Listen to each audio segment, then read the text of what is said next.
Good afternoon, wherever you are, and this is Monday, and we have Monday Mindset here on Mahanaim. And today we are going to talk about a very crucial topic on thoughts, and with me here I have a very interesting guest, and she's going to introduce herself. Okay, my name is Zubeida Mbichiwe. I am a trainer at Mahanaim College. I train mindset, and I'm thankful to be on Mindset Mondays, where we are able to elaborate or talk more about mindset and what mindset entails. And as we've heard today, we'll be talking about thoughts and how they impact our lives and how maybe they can influence our lives negatively or positively. Yes. So before we start, I'll have this question that has been popping in my mind. Are thoughts the same as feelings? I would like to say no. I don't think thoughts are same as feelings. But feelings, can influence the types of thoughts we have. The type of emotional thing you're going through, or some of the things you're going through, will influence the type of thoughts that you have. So thoughts are not feelings, but feelings influence the type of thoughts we have. Okay. Lives, or to have a mature world of the heart. I think in the previous session we talked about the world of the heart, where we said you're not talking about the physical heart, you're talking about what now makes us, what influences our personality or our character. Yes. If you want to have a mature world of the heart, then thoughts is one of the things you need to be able to manage. Yeah. Okay, like I've said, you have all these thoughts. How are you able to differentiate which one will give me a positive outcome or which one will not? How are you able to distinguish a destructive and a helpful thought? So we need to be able to learn them, and you're able to categorize your thoughts, and you're able to build who you are. Let me give us an example. Like, we can take a thought like a seed, okay, and then we can take our hearts as the field. Okay, so every thought that you have is a seed, and in a field, when you're planting, you have to nurture your plant, right? You have to maybe prepare the farm properly, you have to water it and all that. So you have this seed, you take it into your heart, you nurture it, and then it will grow. Okay, yeah. And even if now you have one thought, another one comes, you keep nurturing them, and then you're filled with so many thoughts, right? Yeah. And then they also now culminate to your actions. Okay, so like I'm talking about these seeds. So even for a farmer, there are seeds. There are some that they are able to remove, and there are others that they are able to grow. And then even when you're planting, there are seeds that even when you go to plant in a farm, it's not just the seeds that will grow, right? Yes. They're even weeds, and sometimes these weeds, the farmer has to either uproot them or spray to remove them and all that. So we need to be able to arrange all these thoughts that are coming to our minds and know which one should I remove and which one should I not. Let me also compare thoughts maybe to like a baby. Okay, for a baby to be formed, there are so many conditions that have to be met, right? Yes. For example, maybe an egg is there, maybe waiting for sperm to fertilize it and all that. Yeah. So sometimes, either if there's no fertilization taking place, then the egg is dispelled from the body, right? Yeah. If it is able to be fertilized, doesn't mean that this baby could go to 9 terms. Sometimes you'll find that maybe in the process, yes, it was fertilized, but the baby is not viable.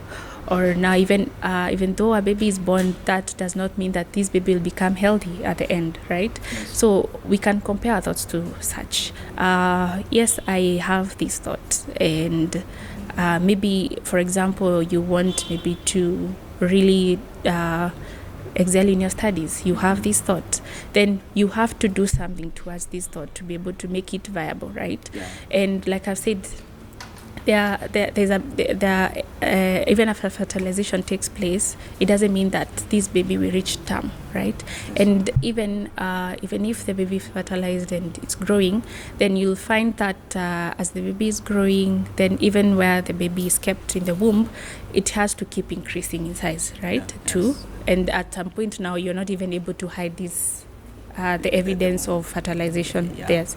So the thoughts is like, I think we can now compare it to that, like how the thoughts we entertain in our minds. If I sit down, I have this thought to excel in my studies, and then another thought that comes that no one has even ever maybe finished school in our family, then it will already dispel the other good thought that you had.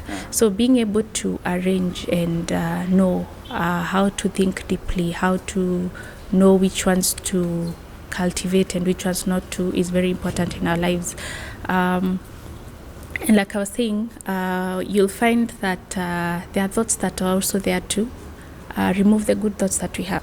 Most of the time when you feel a thought is good, then you're able to hold on to it. And when you feel a thought is bad, then you decide to maybe expel it. But sometimes, even though a thought is not good and you feel that, sometimes you hold on to them. And this can be influenced by so many things. When you look at some of the actions that we take are either maybe determined by someone can plant a thought into you, like maybe you're not good enough. Maybe you're in class and then the teacher decides to tell you maybe you'll not make it. Then already they have planted a thought in you, right? Yeah. Or you go on social media, you see so many bad things going on in the country, then you decide there's a thought that could be planted towards that.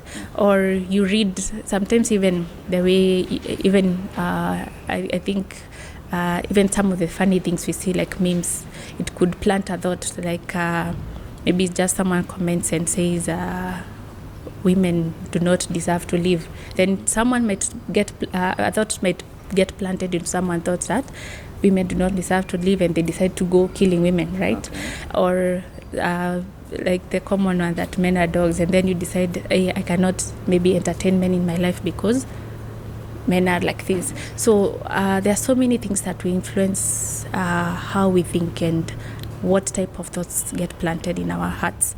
And being able now to dispel them is important. And when we look at the society also, when, like, even as generations are coming, like I was saying, we are going to a generation where people do not want to think deeply. Like maybe you're in school, when you talk about things like arson in high schools, students feel like because they were not allowed to watch a football match, then let's ban the school. Yeah. That was not a thought that was deeply thought about, right? Yes. They did not think about the actions later, and it becomes a big it has very negative impacts later, because sometimes people lose their lives even in the process. Or now there's money that has to be used to maybe reconstruct the classrooms and buy things like that. People have even to waste time maybe to having, maybe they have to go home. Sometimes is loss of studying and all that, and they influence other people maybe who did not want to be away from school. So it is I think very important. I feel like thoughts are what now influence each and everything in our life, and that is very important. Okay, so there's a question that has popped up in my mind. So I was what do you think exactly is affecting the society in this current? There are so many aspects. Let me start with what we call nomophobia. Okay. There's this term people call nomophobia, where people do not want to go beyond. Like I was saying, there's so much convenience in the society, where you'll find you want food, you can order. You want to study, you can even go to River Road and get a certificate. You don't have to go to school. Yes. Or you want to there's so much convenience, so many things. Even laundry these days, you don't have to go through it. There are so many gadgets and devices that have been brought up that make our lives very easy. So you can see, maybe when you compare maybe to with the previous ages, like when you look at maybe at our grandparents, they had to do all these things on their own, and that's where most of these inventions came from, right? If it's about maybe tilling the land, then most of them had to do it by hand. But with time, inventions came where there are tractors, there are djembes and all that. Yes, when we are able to maybe take on things without that convenience, then it is easy to even come up with inventions. When you look at someone like the person who invented the rubber tires, this is someone who thought deeply. Okay, his son was just riding the bicycle with just tire without the rubber tires, and then he was like, what if I added some rubber tires to this tire, then it will become easy. And at some point some people were like, then that could not be true, because now if you fill a rubber tire with air, then it could maybe burst open and all that. But you can see up to this date we use tires, right? Inflatable tires. Yes. So I feel like there's so much in the society that is influencing, and even the social media and technology. When you look at technology these days, even a small child, some of them, when you look at them, they cannot feed without maybe a TV on, or they have maybe a tablet or a phone, maybe with cartoon on. If that is not there, then they cannot eat. And most of the parents have found this like a convenience too. Maybe they feel like at least this child will not bother me because they are somewhere doing something. So there are so many things in the society that are influencing people not to really think deeply, and it's a very big concern. Okay, so so can you outline some of these challenges that are affecting the current generation actually, and how can we handle them? Okay, so I feel like one of the major things is our generation the coming generations do not have a very strong heart, and this will be there's evidence to this, because when you look at some of the things going on, when you look at people who are committing suicide, you'll find that they are a certain age, and some of the reasons that are making people to even commit suicide, you sit and wonder, how did they think that this is the solution to that problem? Or maybe you just got a heartbreak and then you decide to end your life. I feel if you are able to think deeply, then you know when we talk about something like suicide, suicide is something, it's not just something you decide to wake up and kill yourself, right? There's some triggers to that, right? And most of the time we just see the negative side. Oh, I am a failure, I have been left, or this person broke up with me, I'm not good enough, or I'm not good enough for my parents do not value me, or just simple thing as maybe I feel like I'm failing in life. And then you don't look at the other side of how will this decision impact the others. Maybe you have a younger brother or a younger sister who looks up to you, and then one morning they wake up and you find that their older brother or sister killed themselves. You can imagine the trauma this child will have. So if you're able to think about that, or how devastated will your parents be when you kill yourself? So if you're able to look at it on both sides, or even, yes, you've been left, that does not mean that there are no many other people to love in the world, or that does not maybe lower your value in this world. So I feel like the younger generation do not have a very strong mind, and or a strong heart to face some of the things that are in the world. And I feel like also even our parents or the parents of this generation are not able also to identify, the parenting methods that our parents, maybe how they were raised, it's not the way they can raise us, right? So our parents were raised maybe in homesteads where they had, maybe some even have up to 13 siblings. They were raised maybe by a dad who has several wives. Maybe they did things together and all that. But now when you look at our generations, we have generations where, or we have parents or families where there's only one child. This one child, this is the only child who is they're able to be provided everything that they want, right? They are anything they are used to just having everything, and then this person is released to the world. They have been taken to good schools. They even given, some of them are even provided with cars and all that. And then now when they go to the society, this is someone who is used to getting everything they want, and then they go approach maybe this lady or this guy, and they tell them they do not want them in their lives. And they wonder, how I'm used to getting everything I want. And then immediately they think the best decision is either to kill the person or to kill themselves.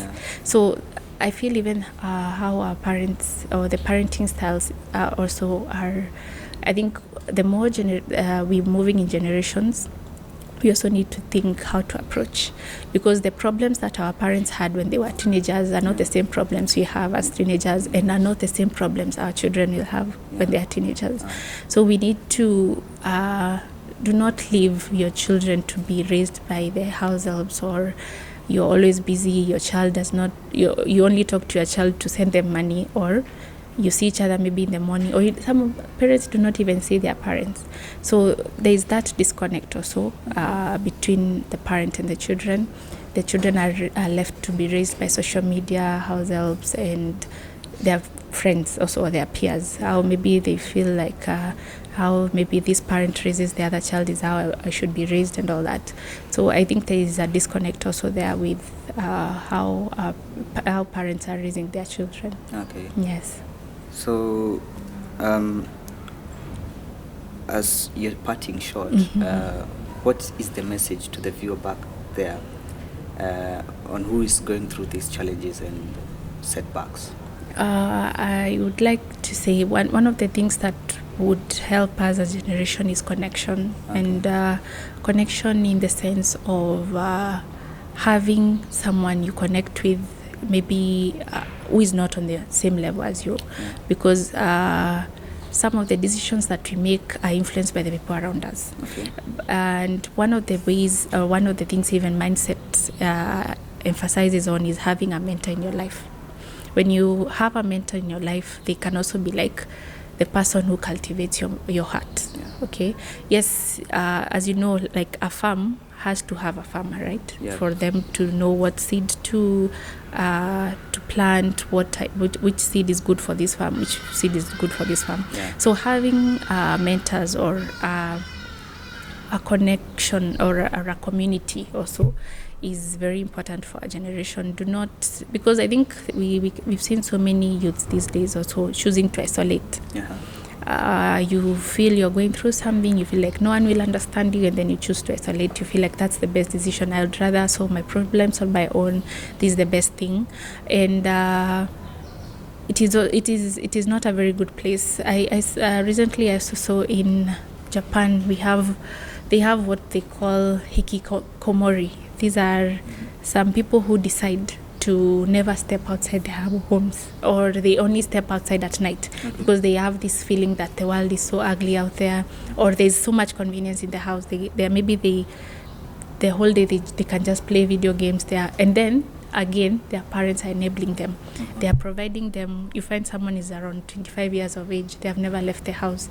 The only thing they do is play video games. They can eat, they can do everything in the house. Maybe if they want to leave the house, they do that at night.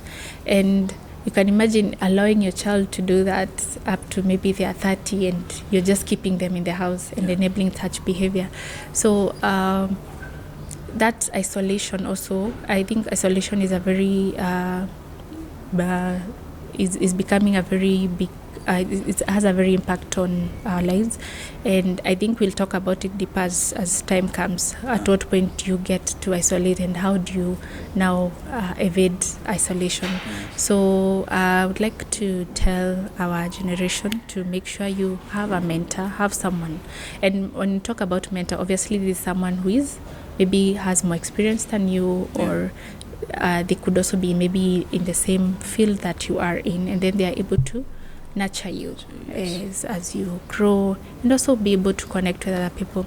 When you look at some of the relationships or friendships that we have these days, they are very I'll call them superficial, because we only know people at face value. I meet you on the road, I say hi, you say you're fine, and that's all. Or even you'll find people are friends, they're in a friend group of like 5, and one of them is going through something, and they'll never know because they're always maybe laughing around. Or maybe this person who is actually going through a lot is the person who is always the fun one. Okay, so there's not that connection. We don't want to maybe be vulnerable because you feel like people judge you, they not understand you, but you realize most of these problems you are going through are problems someone else has gone through or is going through, and when you connect as people going through the same thing, then it's very easy to come out of it. Yes. Okay, yeah, thank you very much, Zubeida. And I hope you've heard whatever we have been taught today. I hope it has helped you and impacted you. And maybe somewhere in life it can help you somewhere, and also share it to others, and it might be helpful to them. Maybe they might be going through some challenges in life, and maybe they needed that piece of advice and or some piece of talk, and their life changed all of a sudden. Yeah, thank you very much for joining us today. I was your host, Samuel Masharia, and see you next time.